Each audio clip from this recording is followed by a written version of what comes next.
Shona Events, l'agence d'influenceurs créée par Magali Berda a été vendue par le groupe Banijay, révèle Le Parisien, ce mardi 13 décembre. La papesse de l'influence qui a plus d'un tour dans son sac, adore et déjà pensé à la suite. Magali Berda aura connu une fin d'année en demi-teinte. Depuis plusieurs mois, la gérante de la société Shona Events est victime de cyberharcèlement de la part du rappeur Booba.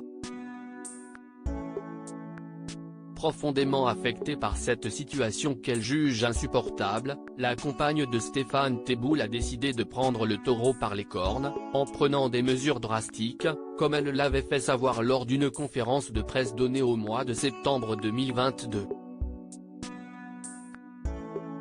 Cet homme qui se dit lanceur d'alerte est un harceleur. Ce qui se passe est très grave, ça se fait aux yeux de tous. Je ne peux pas accepter que le combat pour protéger nos enfants, nos familles, des dérives d'Internet soit confié à une personne qui attise la haine sur les réseaux à ce point-là, avait-elle déclaré.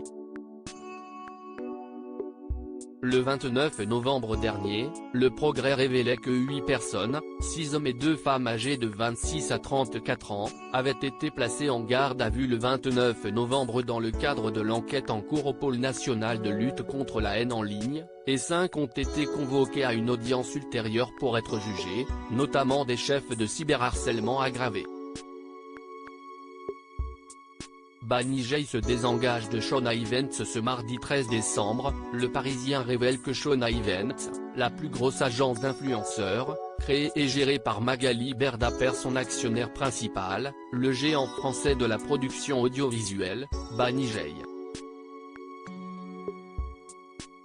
Le journal précise qu'un accord a été trouvé, ce qui a permis la sortie du capital de Banijay, après 4 ans de collaboration. J'avais besoin d'un objectif de reconstruction et d'une raison d'avancer. C'était une question de survie pour moi. J'ai plein de projets et d'ambitions, a confié Magali Berda à nos confrères, qui précise que Stéphane Courby aurait vendu Shona Events pour €1 symbolique. Toujours selon Le Parisien, le groupe de production audiovisuelle voudrait se concentrer sur des candidats des émissions qu'elle produit, à savoir Koh-Lanta ou encore Miss France.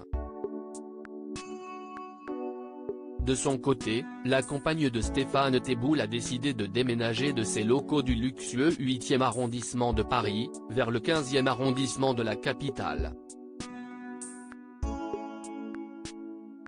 Un choix mûrement réfléchi pour la mère de famille.